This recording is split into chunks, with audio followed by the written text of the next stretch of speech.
आज से 58 साल पहले ये जनवरी 1966 की ही बात थी जब देश के दूसरे प्रधानमंत्री लाल बहादुर शास्त्री जी की कथित तौर पर हार्ट अटैक से मौत हुई। लेकिन भारतवासी आज भी यही मानते हैं कि उनकी जहर देकर हत्या की गई थी। तलवार की नोक पर या एटम बॉम्ब के डर से कोई हमारे देश को झुकाना चाहे, दबाना चाहे, ये देश हमारा दबने वाला नहीं, ये देश हमारा दबने वाला नहीं। देखो, हुआ कुछ ये था कि आज यानी 10 जनवरी 1966 को भारत के प्रधानमंत्री लाल बहादुर शास्त्री जी उस समय के यूएसएसआर के एक शहर ताशकंद में पाकिस्तानी प्रेसिडेंट अयूब खान के साथ शाम 4 बजे एक शांति समझौता साइन कर रहे हैं। फिलहाल शास्त्री जी अपनी मौत से 1 घंटे पहले यानी रात के 12:30 बजे ताशकंद के इस दाचा में यहाँ सो रहे हैं। रशियन लैंग्वेज में ऐसे हाउस लाइक स्ट्रक्चर्स को दाचा बोलते हैं। 3D आर्किटेक्चरल विजुअलाइजेशन से समझो, शास्त्री जी के रूम के जस्ट पास वाले रूम में 3 लोग और मौजूद हैं। उनके security in charge R Kapoor, private secretary JN Shahi और पर्सनल असिस्टेंट MMN शर्मा, और ये सब पैकिंग कर रहे हैं। अब यहाँ थोड़ा ऊपर आ जाओ। शास्त्री जी के ऊपर वाले फ्लोर पर यानी कि फर्स्ट फ्लोर पर सो रहे हैं शास्त्री जी के पर्सनल फिजिशियन डॉक्टर RN चुग, हेल्पर रामनाथ और इंडियन एम्बेसडर TN कॉल का कुक मोहम्मद जान। अब नीचे शास्त्री जी के रूम के बगल में इस रूम में पैकिंग कर रहे इन तीनों को रात के लगभग 1:20 पर एक अजीब सी आहट और दबी हुई आवाज सुनाई देती है। जब इन्होंने अपने कमरे के गेट की ओर देखा तो वहाँ इन्हें शास्त्री जी अचानक अपना सीना पकड़कर खड़े हुए दिखाई दिए। घबराए हुए शास्त्री जी ने धीमी आवाज में डॉक्टर शब्द बोला और वापस मुड़ने लगे। तभी शर्मा और कपूर दौड़कर शास्त्री जी को पकड़ते हैं और तीसरा बंदा शाही डॉक्टर चुग को बुलाने के लिए दौड़ता है। इसी बीच शर्मा और कपूर शास्त्री जी को उनके कमरे में ले जाते हैं। बिस्तर तक पहुंचने से पहले ही शास्त्री जी जोर जोर से खांसने लगते हैं। शर्मा और कपूर जैसे तैसे शास्त्री जी को बिस्तर पर सुला देते हैं। अब शास्त्री जी की खांसी इतनी जोर पकड़ जाती है कि उन्हें सांस लेने में मुश्किल होने लगती है। तभी शास्त्री जी अपने हाथों से चेस्ट को दबाकर अचानक से बेड पर बैठ जाते हैं। उनका चेहरा पीला पड़ जाता है और वो अपने आखिरी शब्द ओ मेरे राम, ओ मेरे बाप बोलकर बेड पर वापस लेट जाते हैं। एक चौंकाने वाली बात यह थी कि ना जाने क्यों शास्त्री जी बेड के पास टेबल पर रखे हुए थर्मस की ओर इशारा करते हैं। जस्ट अभी आपने नोटिस किया कि 3D एनिमेशंस की मदद से किसी भी टॉपिक को विजुअलाइज करना और समझाना कितना ज्यादा इजी हो जाता है। अगर आप भी ऐसी 3D एनिमेटेड वीडियोस बनाना सीखना चाहते हो तो master 3D with professor premium training programme को अभी के अभी ज्वाइन करो। 3D कोर्स एडमिशन फीस पर ह्यूज डिस्काउंट के लिए पिन कमेंट और डिस्क्रिप्शन में दी गई लिंक्स को ज्वाइन करो। शास्त्री जी का इस थर्मस पर यह इशारा अपने आप में एक मिस्ट्री है।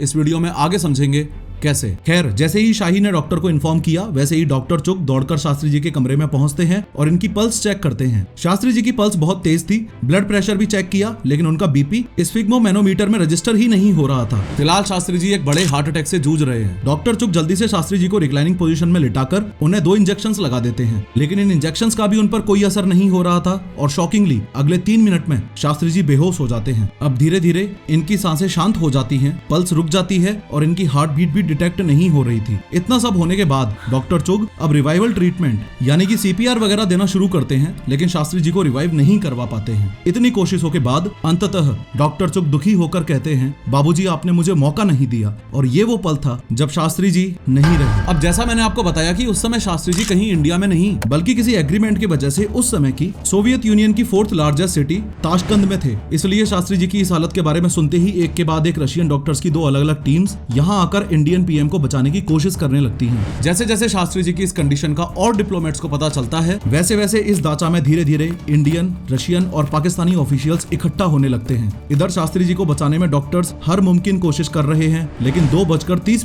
पर रशियन डॉक्टर्स की दोनों टीम्स ने भी शास्त्री जी को डेड डिक्लेयर कर दिया। अब इस दाचा में मौजूद सभी लोगों में एक बहुत ही चुभने वाली शांति पसर जाती है। यहाँ कोई भी शास्त्री जी की मौत पर विश्वास करने को रेडी था ही नहीं। अगली सुबह शास्त्री जी की डेड बॉडी को USSR से इंडिया लाया जाता है। इंडिया पहुंचते ही शास्त्री जी की डेड बॉडी पालम एयरपोर्ट पर लैंड करती है। आज दिल्ली के जिस एयरपोर्ट को हम इंदिरा गांधी इंटरनेशनल एयरपोर्ट नाम से जानते हैं उसका नाम पहले पालम एयरपोर्ट ही था। फिर यहाँ एयरपोर्ट से शास्त्री जी की डेड बॉडी को 10 जनपद यानी कि शास्त्री जी के निवास पर ले जाया जाएगा, लेकिन ना जाने क्यों मिस्टीरियसली एयरपोर्ट पर आए शास्त्री जी के बेटे हरि कृष्ण शास्त्री को उनकी बॉडी से दूर रखा जाता है। लाख कोशिशों के बावजूद भी हरि शास्त्री को यहाँ उनके फादर के दर्शन नहीं करने दिए गए। इसी बीच पालम एयरपोर्ट पर ही लोगों में बातें शुरू हो गयी कि शास्त्री जी की बॉडी से ब्लड क्यों निकल रहा है, उनका फेस इतना डार्क ब्लू क्यों हो गया, शास्त्री जी को किसने मारा, एक्सेट्रा एक्सेट्रा। अब जैसे ही शास्त्री जी की डेड बॉडी उनके घर पहुंचती है तब शास्त्री जी की डेड बॉडी का डार्क ब्लू कलर पेट और गर्दन के पीछे से निकल रहे ब्लड को नोटिस करके शास्त्री जी की वाइफ ललिता जी बोलती हैं कि शास्त्री जी को जहर देकर मारा गया है और जहर से ही इनकी बॉडी काली पड़ गई है। इस जहर वाली बात को सुनकर किसी ने फटाक से यहाँ पड़े चंदन लेप को शास्त्री जी के चेहरे पर और विजिबल बॉडी पार्ट्स पर लगा दिया। इस फोटो में आप क्लियरली देख सकते हो कि चंदन का लेप लगने के बाद भी शास्त्री जी जी की बॉडी कितनी डार्क दिख रही है। इसके अलावा शास्त्री जी की बॉडी इतनी फूल गई थी कि उनकी पहनी हुई बनियान को फाड़कर उतारना पड़ा था। जब शास्त्री जी की इतनी जल्दी फूल गई बॉडी को देखा गया तो उनकी फैमिली ने भी सवाल उठाए कि नॉर्मली मौत के 48 घंटे के बाद ही बॉडी फूलना शुरू होती है, वो भी गर्मी में। लेकिन जनवरी के महीने में ताशकंद तो बर्फ से ढका हुआ रहता है और दिल्ली की सर्दी तो आप जानते ही हो, ठंड अलग ही लेवल की होती है। तो भी सिर्फ 18 घंटे में ही शास्त्री जी की बॉडी का इतना स्वेल अप हो जाना, ये सब कहीं ना कहीं उनके परिवार वालों की जहर की थ्योरी को और भी मजबूती से साबित करता है। इसलिए ये सब देखकर अब शास्त्री जी की फैमिली पोस्टमार्टम करवाना चाहती थी, क्योंकि अभी तक इनका पोस्टमार्टम नहीं हुआ था। लेकिन पोस्टमार्टम करवाए बिना ही 13 जनवरी 1966 को शास्त्री जी का दिल्ली के राजघाट पर अंतिम संस्कार कर दिया जाता है। दुनिया की सबसे बड़ी डेमोक्रेसी के प्रधानमंत्री ताशकंद जाते हैं, वॉर ट्रीटी साइन करते हैं और उनकी डेथ हो जाती है। लेकिन इनकी मौत के लगभग 58 साल बाद भी नो इंक्वायरी, नो इन्वेस्टिगेशन। यहाँ तक कि उस समय की Indian prime minister Indira Gandhi ने तो ये तक भी बोल दिया था कि शी डोंट फील कि शास्त्री जी की डेथ का इन्वेस्टिगेशन नेसेसरी है। शास्त्री जी की मौत होने से लेकर उनका अंतिम संस्कार होने तक जो कुछ भी हुआ, एंड मोस्ट इम्पोर्टेंटली पिछले 58 सालों में भी जानबूझकर कोई इन्वेस्टिगेशन ना होने देने की वजह से ऑलमोस्ट पूरा भारत इस बात को मानता है कि शास्त्री जी की हार्ट अटैक से मौत नहीं बल्कि किसी और कारण से हत्या की गई थी। एग्जैक्टली कैसे क्या हुआ था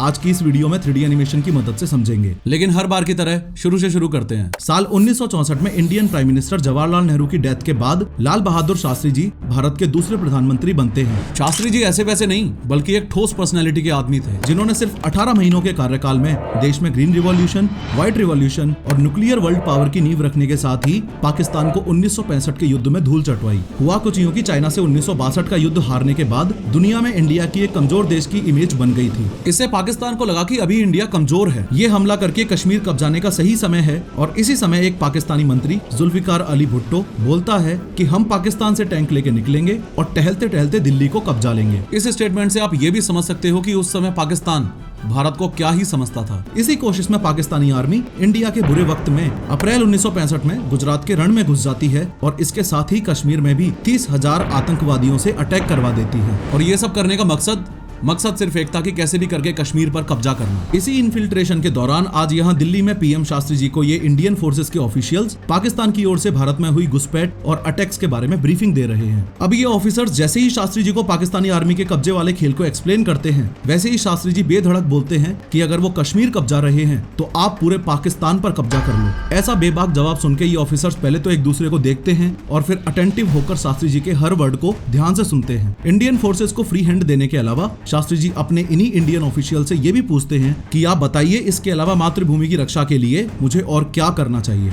इस बात से भी आप अंदाजा लगा सकते हो कि शास्त्री जी का मातृभूमि की रक्षा को लेकर क्या ही मिजाज था। अब इंडियन आर्मी पहली बार वॉर कंडीशन में इंटरनेशनल बॉर्डर क्रॉस करके बहुत ही कम टाइम में लाहौर, सियालकोट, कारगिल और हाजी पीर पास के पाकिस्तानी एरियाज में एंटर करती है और पाकिस्तान के 1920 स्क्वायर किलोमीटर एरिया को ऑक्यूपाई कर लेती है। इससे पाकिस्तान, जिसने अपनी ज्यादातर फोर्सेस कश्मीर कब्जाने के लिए पीओके में डिप्लॉय कर रखी थी, उनके सामने अब दुविधा ये थी कि अगर वो पीओके छोड़ेंगे तो इंडियन फोर्सेस पीओके में आगे बढ़ेंगी और अगर लाहौर साइड से आके नहीं लड़ते तो इंडियन फोर्सेस लाहौर को कब्जा लेंगे। पाकिस्तान को इस तरह से धूल चाटते हुए देख अंकल सैम यानी अमेरिका ने शास्त्री जी को धमकी दी कि अगर इंडिया इस वॉर से पीछे नहीं हटा तो वो इंडिया को खाने के लिए गेहूं नहीं भेजेगा। यहाँ आपको बता दूं कि हम इंडियंस उस समय अमेरिका से गेहूं इंपोर्ट किया करते थे, लेकिन शास्त्री जी ने अमेरिकन प्रेसिडेंट को कड़े शब्दों में बोल दिया कि इंडियन आर्मी पीछे नहीं हटेगी। आफ्टर दिस शास्त्री जी ने रेडियो पर देशवासियों को बताया कि भारत पर अभी दो मुसीबतें हैं, पहली वॉर और दूसरी फूड शॉर्टेज। पहली प्रॉब्लम से तो इंडियन आर्मी निपट रही है और दूसरे के लिए अगर आप सब हफ्ते में एक दिन मेरे साथ व्रत कर लेंगे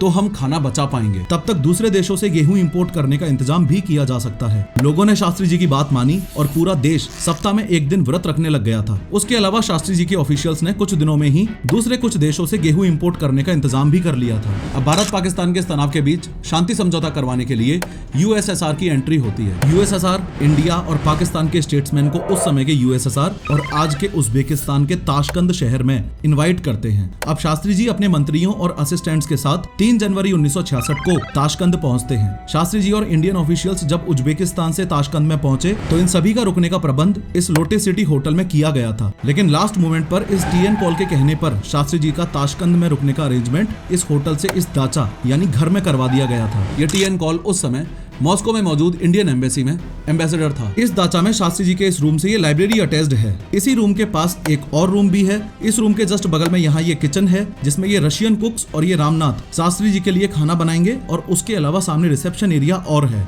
इसके अलावा इसी दाचा के फर्स्ट फ्लोर पर यानी कि थोड़ा सा ऊपर जाकर दिखाऊं तो यहाँ ये 2 रूम्स और हैं। अब 4 जनवरी से 10 जनवरी 1966 तक Indian PM Shastri ji, Pakistani president Ayub Khan और यूएसएसआर प्रेसिडेंट एलेक्सी कोसिजायन में मीटिंग्स के कई दौर चलते हैं, जिसमें यूएसएसआर का कहना था कि दोनों देश युद्ध से पहले जहां पर थे वहीं पर वापस अपनी फोर्सेस को ले जाओ, लेकिन शास्त्री जी का कहना था कि हमने युद्ध शुरू नहीं किया है इसलिए हम पीछे नहीं हटेंगे। इसी बात को लेकर यह भी बताया जाता है कि यूएसएसआर शास्त्री जी पर प्रेशर क्रिएट कर रहा था ताकि एग्रीमेंट साइन हो जाए। इन 6 दिनों में इंडिया से गए शास्त्री जी के मंत्रियों और ऑफिसर्स को ये लगने लगा था कि यूएसएसआर अननेसेसरी प्रेशर क्रिएट कर रहा है और पाकिस्तान की ओर से बोल रहा है। अब शास्त्री जी वैसे तो सब पाकिस्तानी ऑक्यूपाइड जगहों में से आर्मी विड्रॉ करने के लिए रेडी थे एक्सेप्ट कश्मीर के इस हाजी पीर पास से। ऐसा इसलिए क्योंकि ये बोला जाता है कि हाजी पीर पास को कैप्चर करने में इंडियन आर्मी ने अपने 1000 से ज्यादा वीर सिपाही खोए थे। फाइनली अब 10 जनवरी 1966 को शाम 4 बजे शास्त्री जी एग्रीमेंट साइन ही कर देते हैं और दोनों देशों की आर्मी युद्ध से पहले वाली पोजीशन पर आ जाती है। इंडियन एम्बेसडर टीएन कॉल याद है, ये ताशकंद में आज एग्रीमेंट साइन होने की खुशी में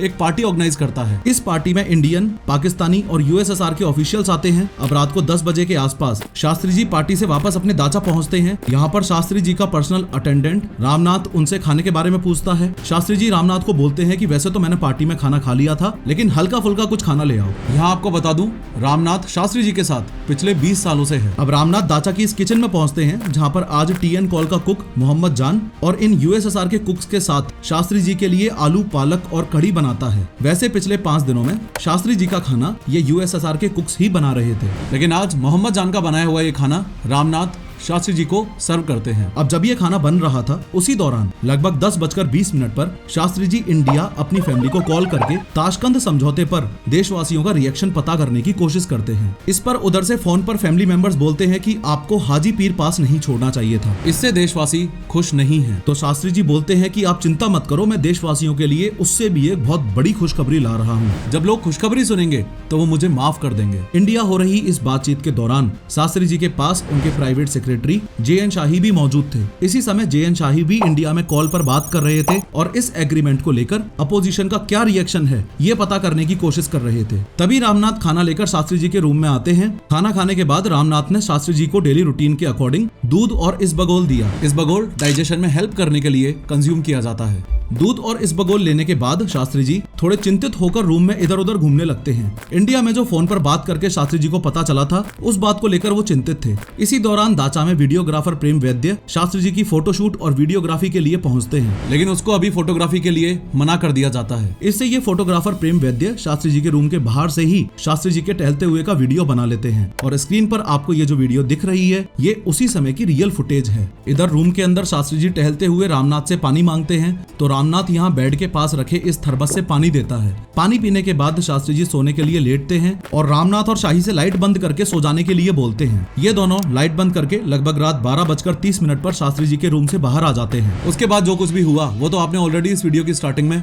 देख ही लिया है, यानी कि इसके बाद शास्त्री जी की हालत बिगड़ना, रिवाइवल की कोशिश, डेड बॉडी इंडिया लाना और डेथ रीजंस को लेकर कई फ्लोटिंग थ्योरीज एंड इंसिडेंट्स हैं। शास्त्री जी की डेथ के 10 साल बाद एक जांच कमेटी बनती है। डॉक्टर चुग और रामनाथ शास्त्री जी की डेथ के विटनेस थे क्योंकि अटेंडेंट ने खाना खिलाया था और डॉक्टर चुग ने हार्ट अटैक के बाद ट्रीटमेंट दिया था। अब डॉक्टर चुग और रामनाथ बयान देने के लिए निकलते हैं तो इन दोनों की अलग अलग एक्सीडेंट में डेथ हो जाती है, जिसमें रामनाथ का एक्सीडेंट 2 बार होता है। अब आप ही सोचिए, शास्त्री जी की डेथ के 2 ही विटनेस थे और दोनों ही एक्सीडेंट में मर गए या मार दिए गए, जो भी हो, नो विटनेस नो केस। वैसे शास्त्री जी की डेथ के बाद कई कंस्पिरेसी थ्योरीज सामने आई और सभी थ्योरीज में एक कॉमन सिमिलरिटी ये थी कि शास्त्री जी को जहर तो दिया गया है, लेकिन किसने दिया और क्यों दिया वो ध्यान से समझो। इस क्वेश्चन के 4 मोस्ट बिलीव्ड आंसर्स हैं। सबसे पहला ये कि शास्त्री जी की हत्या पाकिस्तान ने करवाई है। दूसरा ये कि शास्त्री जी की हत्या यूएसएसआर की सीक्रेट सर्विस केजीबी ने करवाई है। तीसरा ये कि शास्त्री जी की हत्या अमेरिकन सीक्रेट सर्विस CIA ने करवाई है। और चौथा ये कि शास्त्री जी की हत्या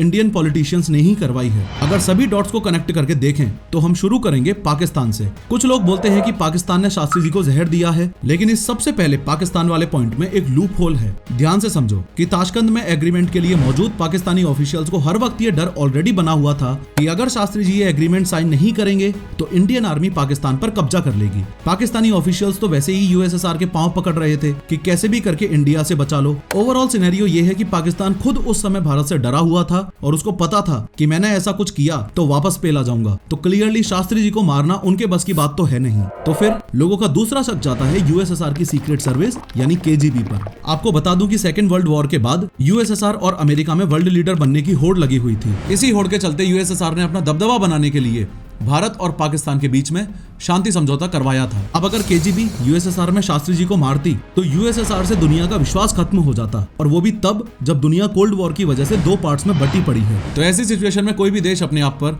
विश्वासघाती का टैग तो नहीं लगवाना चाहेगा। हालांकि केजीबी सीनियर ऑफिसर वसीली मित्रोकिन की इस बुक में बताया गया है कि कैसे केजीबी ने इंडिया के चुनावों में जरूर इंटरफेयर किया था, लेकिन लाल बहादुर शास्त्री की हत्या का कोई जिक्र इस बुक में डायरेक्टली और इनडायरेक्टली नहीं किया गया है। और यूएसएसआर ने हमेशा ये बात आगे से बोली है कि शास्त्री जी की डेथ मिस्ट्री में हम इंडिया की पूरी हेल्प करेंगे, लेकिन जांच तो शुरू करो। एक बात और बता दूं कि शास्त्री जी के नेक के पीछे और पेट पर कट यूएसएसआर की डॉक्टर्स की टीम ने ही लगाए थे। शायद यूएसएसआर के डॉक्टर्स की टीम को पता लग गया था कि शास्त्री जी की डेथ पॉइजनिंग से ही हुई थी, इसलिए डॉक्टर्स ने शास्त्री जी की नेक के पीछे स्पाइनल कॉर्ड और पेट पर लगे कट से सैंपल्स कलेक्ट किए थे, ताकि कल को अगर इंडिया किसी भी तरह के एलिगेशंस लगाए तो इन सैंपल्स के बेस पर बेगुनाही प्रूव कर सके। लेकिन इंडिया कोई इन्वेस्टिगेशंस करवा ही नहीं रहा है, तो सैंपल्स की बदौलत कुछ पता कैसे चलेगा। तीसरे नंबर पर है सीआईए ऑफिसर रॉबर्ट क्रॉली के एक इंटरव्यू बेस्ड इस बुक के ये 2 सेंटेंसेस पढ़िए। अगर ये स्टेटमेंट्स सच हैं तो सीआईए द्वारा शास्त्री जी के असैसिनेशन के कई रीजंस हो सकते हैं। शास्त्री जी सिर्फ 18 महीनों तक इंडिया के प्रधानमंत्री रहे थे और इतने थोड़े समय में ही ग्रीन रिवॉल्यूशन को इंट्रोड्यूस किया, जिसमें आपको याद हो तो अमेरिका द्वारा गेहूं ना देने पर